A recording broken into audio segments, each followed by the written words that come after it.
தொல்லை கஷ்டங்கள் சோண்டிடும், துன்பம் துக்கம் வரும், இன்பத்தில் துன்பம் நேர்ந்திடும், இருளாய் தோன்றும் எங்கும் சோதனை வாரும் வேளையில் சோர்கேட்டும் செவியிலே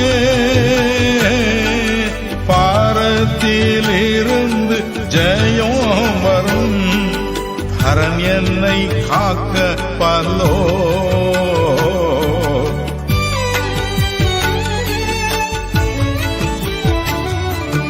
காக்கும் வல்ல மீட்பர் உண்டெனக்கு,